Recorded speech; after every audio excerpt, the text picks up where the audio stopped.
Cristina Díaz. Qué bueno que continúan con nosotros aquí en el Primer Café. Y es lunes y prepárese porque las manifestaciones de la CENTE regresan al Distrito Federal y en varios estados del país.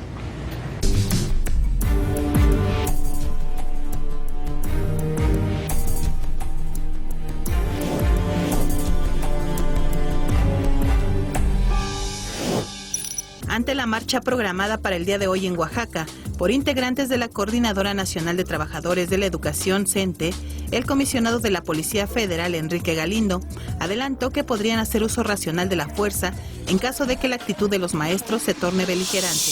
El comisionado precisó que se aplicará el protocolo de disuasión, iniciando con el diálogo con los docentes, pero en caso de no ceder a su intención de bloqueos, procederán al uso racional de la fuerza, pero habrá presencia de visitadores de organismos de derechos humanos. Dijo que uno de los objetivos es que durante las manifestaciones se logre el equilibrio entre la libre manifestación de los maestros sin que alteren la vida de los terceros, sin provocarles daño o alteración a su libre tránsito y su derecho a ejercer un día cotidiano. Explicó que las fuerzas federales están desplegados en varios municipios de Oaxaca, donde se sabe habrá marchas de la coordinadora y permanecerán en el estado hasta que sea necesario. Ante este panorama, el secretario de Educación Pública, Aurelio Nuño, reiteró que se aplicará puntualmente la ley a los maestros que no acudan a dar clases. Habrá descuentos y, en su caso, separación del cargo. En continuación con sus demandas por instalar una mesa de diálogo con autoridades federales para revertir el proceso de evaluación docente, el pasado 3 de octubre la Asamblea Nacional Representativa de la CENTE acordó realizar un paro nacional de 24 horas para el día de hoy, con la intención de suspender la actividad económica en 28 estados. Por lo que tienen contemplado bloquear carreteras, cerrar bancos, impedir el acceso a empresas transnacionales, aeropuertos y congresos locales. En el Distrito Federal, la marcha de los docentes partirá a las 4 de la tarde del Ángel de la Independencia a la sede de la Secretaría de Educación Pública, ubicada en República de Argentina, en el Centro Histórico. Regresamos con nuestros analistas a la mesa de El Primer Café. Bueno, pues tome sus precauciones y aquí en este tipo de días el Twitter se vuelve fundamental porque verdaderamente hay varios tuiteros, particularmente... Ya me regañaron. ¿Por qué Cristina te regañaron? Díaz, que por qué no los dejo hablar. Ya, estoy hablándole Ya, aquí. ya no hablo. No, pero sí Exacto, pero déjenme explicar por qué. Déjame decir por qué no los dejo hablar. No, sigan, aquí en la Ciudad de México, el gobierno del DF tiene varios tweets en donde sí hacen muy buen trabajo de estar informando casi al minuto de qué es lo que está sucediendo con el tráfico en la Ciudad de México. Sí va a ser muy interesante Paco Abundis. ¿Qué va a pasar? Porque si la gente no puede demostrar músculo el día de hoy, yo creo que ya se empieza a interpretar que ya está confirmada la decadencia del liderazgo, no solamente de la CENTE, pero de su capacidad de presionar. Quisiera enfatizar el debate implícito que hay entre las declaraciones del secretario de Educación, que ya las venía dando desde el miércoles, ya lo habíamos dicho, que eran todos los días, como la misma declaración repetida, cubierta en primera plana de la prensa nacional por distintos diarios. Hoy Milenio, sus 8 columnas son: Nuño, derecho de los niños supera el de marchar. Derecho de los niños es más importante que marchar, ¿no? Es el fallo de la Suprema Corte de Justicia. Así es, ¿no? Y entonces el secretario de Educación Pública señala que el chantaje y las amenazas de grupos sindicales ya se acabaron, por lo que este lunes deberá haber clases en todo el país, dice el secretario de Educación. Dice el líder de Morena que está apoyando estas marchas. Los maestros tienen todo su derecho a manifestarse, más si es un engaño, porque la reforma educativa no es una reforma educativa, sino laboral, para afectar a los maestros. O sea, y regresando al discurso que tuvieron los maestros hace 1 año y medio, que no ha tenido... Pero digamos, me impacto. llama la atención ya el debate sobre el derecho a marchar, el derecho a manifestarse, o el derecho a la educación. Es decir, está transitando hacia otro lado esta pugna. No, digamos, en aspectos más de orden constitucional, más de incluso orden jurídico, ¿no? Claro. Sí. Ahora, también uno asumiría que podría haberse debilitado la capacidad de la CENTE de marchar, simple y llanamente porque sí le cortaron los fondos. Ahora los maestros les están pagando por transferencias electrónicas, va directamente, o se supone que va directamente a los maestros. Tiene mucho más tiempo que eso, el debilitamiento de la CENTE, ¿no? ¿Cuándo se habrá visto que cada vez era menos el apoyo? Pues yo creo que tiene como un desgaste de un año, fácilmente. Por lo menos. Por lo menos. Pues hoy va a ser un día interesante, no sé si clave, pero bastante importante para la futura. No estoy seguro que el ciudadano promedio que esté a la mitad del tráfico le parezca solo interesante el día. Hoy vamos a ver la estrategia de la CENTE, vamos a ver que el tipo de músculo de movilización. Pero es de varios días, ¿no? Es hoy más.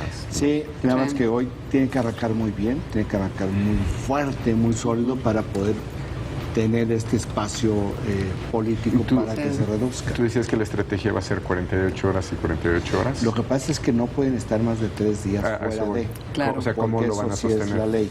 Estamos hoy a 12 de octubre. Si son 70,000 maestros, 17 por 1, ¿cuántos son los salones de clases en Oaxaca? No, son 35, 40 niños por salón. ¿Cuánto es lo que tú puedes tener para movilización? Para que no dejen, primero que no rompan con la ley. Es decir, no pueden estar ausentes 3 días en un mes. En 3 días en un mes, sí es cierto, no es seguido. Entonces no es seguido, pero 3 días en un mes. ¿Cómo mides? O sea, es un asunto como de aritmética. ¿Cuántos maestros tienes para ver cuántos puedes movilizar? ¿Cuántos tienes? No únicamente en Oaxaca. Si revisamos un poco las declaraciones de ayer, el vocero de esta movilización es Francisco Bravo, que no es de la sección 22, es de la sección 9, ¿no? Que es la del Distrito Federal. Es decir, también hay una serie de liderazgos que están participando y que no debemos de olvidar. No es únicamente la sección 22, es toda la coordinadora de trabajadores de la educación. Por lo tanto, vuelvo a la aritmética, hay que ver cuántos profesores hay que, primero, no rompan con la ley de los 3 días y, segundo, que no dejen de dar Ahora, ¿son 3 días seguidos o 3 días en el mes? Son 3 días seguidos o 3 días en el mes. O sea, solamente puedes venir. Ahora, por 48 horas. Lo increíble de todo esto es que verdaderamente le tienen miedo a la ley. O sea, acuérdate que esto se aprobó hace un año, esto se podía haber hecho hace un año, pero esta es la primera vez que verdaderamente... Porque les descuentan el salario. Bueno, vámonos a un corte, no se vaya.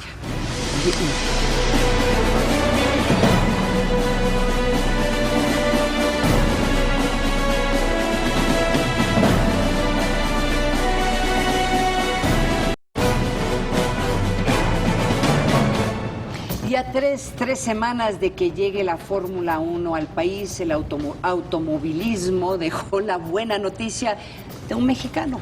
El piloto Checo Pérez y el fútbol pues destacaron este fin de semana deportivo. El segundo fin de semana de octubre resultó favorable para los representantes mexicanos en 2 disciplinas deportivas. En el territorio futbolístico, las oncenas de México cumplieron con las expectativas en territorio norteamericano. Primero fue la selección sub-22. Desde Salt Lake City, en Utah, los juveniles derrotaron 2-0 a Canadá en la semifinal del torneo preolímpico. Con este triunfo, consiguieron su pase a los Juegos Olímpicos de Río de Janeiro 2016. Después tocó el turno a la selección mayor. En Pasadena, California, el conjunto azteca compitió contra Estados Unidos por el pase a la Copa Confederaciones de Rusia 2017. En un partido que requirió de extenderse hasta el tiempo extra, México logró superar en los últimos minutos al anfitrión con un marcador de 3-2. La lista de logros la complementó el piloto mexicano Sergio Pérez en la Fórmula 1. Checo logró subir una vez más al podio, esta vez en el Gran Premio de Rusia. Al terminar en tercer lugar en la pista del Anillo Olímpico de Sochi, el jalisciense suma el 5º podio de su carrera y es el segundo que logra con su actual escudería en la que milita desde el año pasado.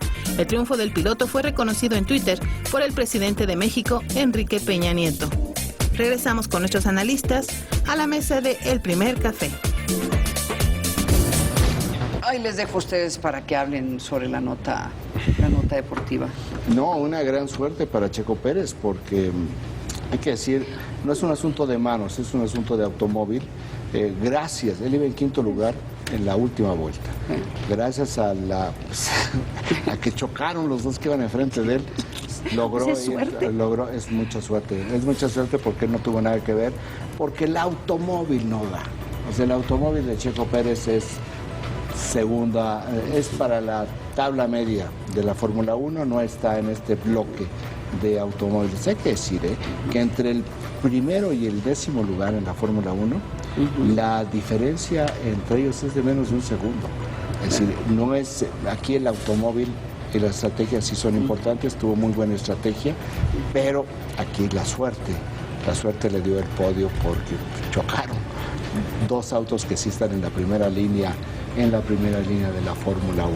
Pero no importa, al final lo que importan, perdón por la redundancia, son los resultados. Sí. Y es un tercer lugar, es un podio, solamente 5 veces ha estado en un podio en la Fórmula 1, nunca ha ganado un premio de Fórmula 1. Una pequeña observación sobre la otra nota deportiva. Me llama la atención que el hecho de que México haya ganado como que no desata tanta pasión respecto al entrenador, o sea, nada más. O que se va el entrenador y ponen a uno nuevo. Lo que pasa es que fue el sábado sí. Y en realidad fue el último juego de el Tuca Ferretti. Por eso, pero eso en otro momento hubiera desatado toda una discusión. Es que fue previo, fue viernes y sábado, por la declaración de Tuca Lo que te Ferretti. está tratando de decir es que sigue siendo importante para él. Es lo que nos está diciendo. Es que el sí contraste. Es importante.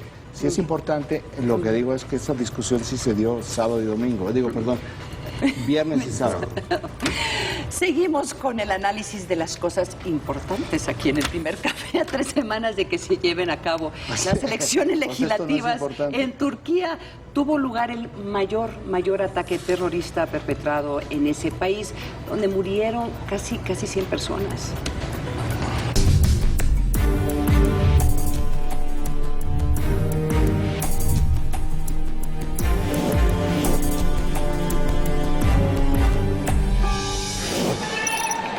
Sábado 10 de la mañana, Ankara, Turquía. Era una manifestación por la paz entre el Estado turco y el grupo militante kurdo PKK.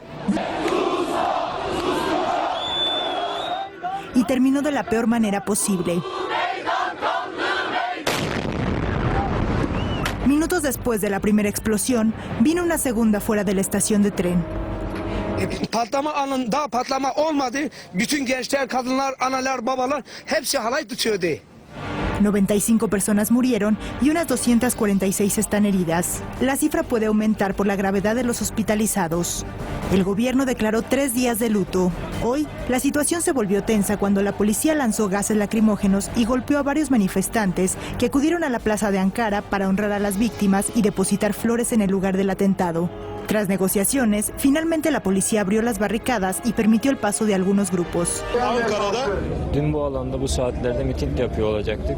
Temel buluşma talebimiz bir arada yaşam ve barıştı. Buna bomba koydular. Bunun failleri herkes tarafından biliniyor. Türkiye'yi böylesi bir iç savaş durumuna getiren, kendi saltanatları için, saraydaki iktidarı için. Los manifestantes criticaron al presidente Recep Tayyip Erdogan y a su gobierno, acusado de tener vínculos con el Estado Islámico y no haber garantizado la seguridad de la marcha. Hasta ahora, ningún grupo se ha adjudicado el ataque. De acuerdo al primer ministro, 2 hombres se inmolaron en la marcha. Además de ISIS, autoridades investigan al Partido de los Trabajadores del Kurdistán y al partido de extrema izquierda Frente Revolucionario para la Liberación del Pueblo. El ataque ocurre a 3 semanas de que se lleven a cabo las elecciones legislativas en el país, por lo que varias campañas serán modificadas por cuestiones de seguridad. Pamela Morales, Proyecto 40. Terribles esas imágenes. Esta es la imagen de una de las explosiones. Hay que recordarle al auditorio, como le dijo la nota, fueron 2 explosiones. Aquí el tema es que la forma en que se está desarrollando los cuestionamientos es en contra del gobierno. Y eso, claro, en un momento en donde están en un proceso electoral, te crea situaciones muy complejas en términos de cómo proporcionar la seguridad que se requiere en las siguientes 3 semanas para que se lleven a cabo las elecciones, pero ante una realidad de que van a continuar las marchas, va a haber una exigencia de que se les proporcione seguridad, y cuando se ve estas imágenes de la cantidad de gente que estaba marchando, pues es difícil apenas que tú implementes una estrategia de seguridad que se va a percibir como autoritaria de nuevo cuando se está tratando en medio de este proceso electoral. Es un estado autoritario. Y de por sí es un estado autoritario, sí. La nota del País hoy señala que lo más probable es que sea el Estado Islámico. Fue un suicidio de 2 personas distintas. Hay un antecedente de este atentado en la ciudad de Zurich, donde mismo procedimiento, mismo explosivo, mismo mecanismo. Ahí murieron 30 personas.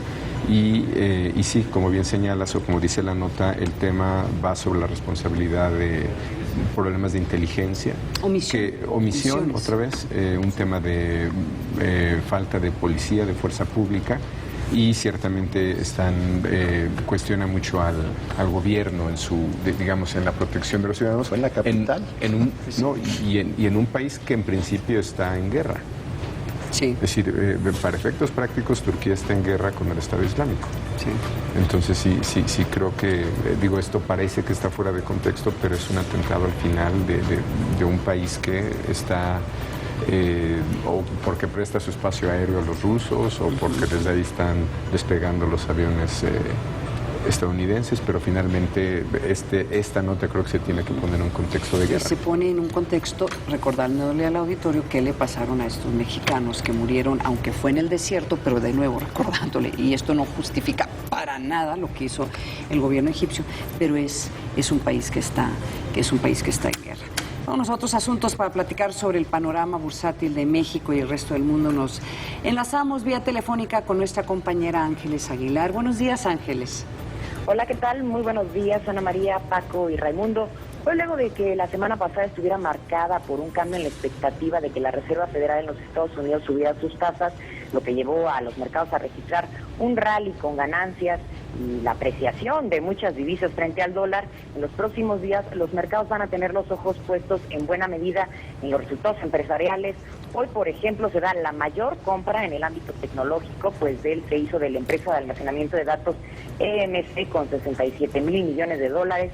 Bajo este contexto, ya su cierre en China, la bolsa de Shanghái reporta un alza muy importante de 3.2% por la expectativa de que el gobierno dé más impulsos económicos, mientras que el Nikkei de Japón pues hoy no operó por ser feriado, pero hay que recordar que el viernes pasado el Shanghái ya se había apreciado 4.28%, mientras que el Nikkei aumentó 1.64%. Por su parte, los mercados europeos amanecen con movimientos alternos. El CAC, que es el índice de París, abre los ojos con una baja de 0.31%. De igual forma, otra bolsa importante de Europa, que es el IBEX de Madrid, también inició la jornada con un tropiezo de 0.12%, mientras que el FTSE en Londres retrocedió también 0.54%, luego de que la semana pasada llegó a su máximo desde diciembre de 2011. En contraste, el DAX de Frankfurt fue el único que abre con alzas este lunes, con un incremento de 0.27%. Aquí en el continente, la semana pasada las principales bolsas cerraron el viernes con cifras positivas. El Dow Jones creció 0.20%, el Standard & Poor's de las 500 acciones terminó con un aumento marginal de 0.07%, mientras que el índice tecnológico, el Nasdaq, terminó con un incremento de 0.41%. Por su parte, el índice de precios y cotizaciones aquí en el país terminó con un incremento de 0.68%, y en lo que hace al tipo de cambio peso-dólar se ubicó con una apreciación de se ubicó en 16.01 dólares a la compra y en 16.76 a la venta. Una ligera apreciación, como quiera, habrá que estar alertas, pues no se descarta un regreso de la volatilidad e incertidumbre durante las próximas semanas, con la publicación de indicadores económicos relevantes de la economía china, en particular la balanza comercial de septiembre y el PIB correspondiente al tercer trimestre del año. Así que seguiremos al pendientes y aquí pues estaremos informando acerca de todos estos movimientos financieros. Gracias, muchísimas gracias, Ángeles Aguilar. Oye, Muchas gracias. Gracias, Ángeles. Oye, tenemos varios mensajes. Alexia Barrio nos recuerda que son 3 órganos fundamentales en renovación este año. Estamos hablando de la Suprema Corte, el INEGI y el IFETEC. El INEGI también está en renovación. Sí, no, muy importante. Sí. Muy importante porque hay 2 grandes candidatos. Uno es Rolando Campo, que es el número 2 de Eduardo Sojo, sí, claro. un gran profesional. Y el otro que quería era Rodolfo Tuirán. Que tú señalabas que por su origen Que no guatemalteco... puede, nicaragüense, me había equivocado, nicaragüense. es nicaragüense, que no puede acceder, a menos de que por ahí aparezca una... Pero es interesante porque creo que lo que está diciendo Alexia Barrio es que lo que está de por medio son 3 órganos que requieren de una independencia para que funcionen. De hecho eran 4, pero uno ya se decidió, que es el Banco de México. Ah, claro. Y ahora sí hay... Pues sí es fin de periodos. Nosotros nos referíamos a la Suprema Corte por la discusión pública que es la única, sobre los varios órganos, es la única que está realmente muy caliente en los medios. Oye, y también Fernando Vargas nos comenta en relación a no solamente a la marcha de la CENTE, pero quién está detrás o podría estar apoyando la CENTE. Él nos dice, en el análisis hay que revisar que tampoco es solo la CENTE, hay voces disidentes moderadas de la izquierda. Entonces, ahorita nos mandó por... Sí, que la marcha va a estar acompañada de otras fuerzas. De otras fuerzas, pero esas fuerzas casi no se han escuchado, o por lo menos sus voces no han sido reflejadas de la misma forma en los medios de comunicación. Se ha escuchado a Andrés Manuel López Obrador y sus comentarios y los comentarios de los representantes de la... Lo otro es que, nuevamente, regresando a los temas de opinión, la reforma educativa yo creo que también está en un proceso de legitimación pública que no tenía antes. Es decir, los cuestionamientos sobre qué iba a pasar, incluso si era posible o no. ¿No? Temas como el censo, los institutos de evaluación educativa local, como la IEP, es decir, esto también es una historia distinta. Es decir, ya hay logros ya muy claros de la reforma educativa y la discusión es distinta. Rechazando todos los amparos de la coordinadora, ¿no? Para tratar de pelear en el campo legal. Pues se nos acabó el tiempo. Esta hora y media del primer café. Ya nos vamos, pero los dejamos con imágenes de los hechos peculiares y curiosos que usted no se puede perder. Nos vemos mañana de nuevo aquí en el primer café. Hasta luego.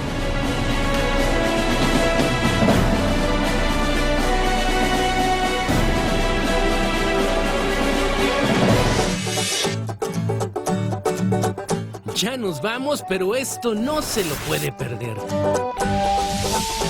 En Londres, este hombre se hace llamar el justiciero del tráfico. Su obsesión por poner orden en las calles y denunciar a los malos automovilistas, que vaya cómo abundan en esa ciudad londinense, se originó por un accidente que sufrió hace tiempo.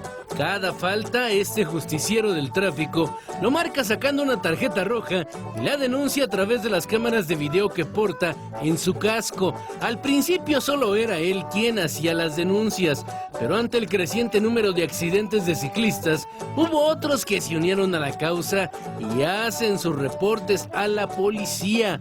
Bien por esta iniciativa que no les cae muy amable a los choferes de autos, pero ha ayudado a disminuir un poco la imprudencia de algunos conductores. Así nos despedimos, pero recuerde que si se trata de algo raro, loco o divertido, seguro es algo que no se puede perder.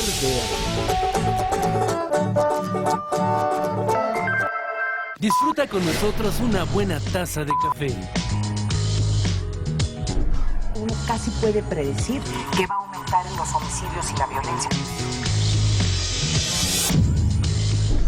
Que allí está también hospedado un líder del cártel del Golfo. Entonces realmente iban sobre él. Nuestra cifra negra en periodos vacacionales, si bien ha bajado, no deja de ser significativa. El debate internacional entre Occidente está precisamente basado sobre el tema de la inequidad de ingresos. Mejor debate y un sofisticado análisis. Con la información de primera mano, la degustamos con una buena taza del primer café.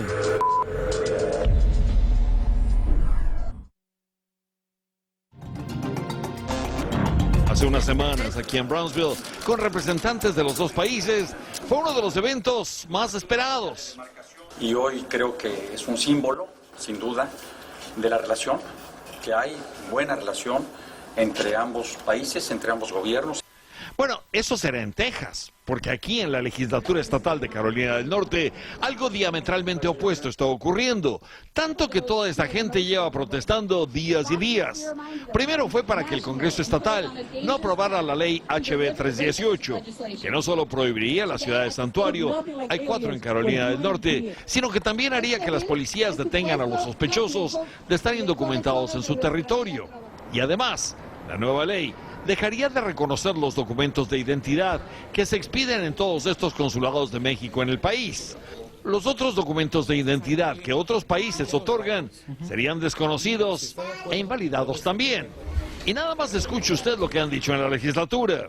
You can be as kind and considerate as you want, but eventually they'll overrun you and you won't have the life that you have now. We don't need the mentality from the other parts of the world in our state. Por eso toda esta gente llevando en la mano sus papeles para votar están demandando que el gobernador Pat McCrory vete la famosa ley SH 318. Mientras en la campaña presidencial, Ben Carson sigue hablando sobre inmigración. Escuche usted lo último que dijo en Virginia, que, por cierto, es también lo más nuevo. We welcome them with open arms, but only if they're willing to assimilate into American culture. Con todas las caras y todas las voces, soy Armando Guzmán.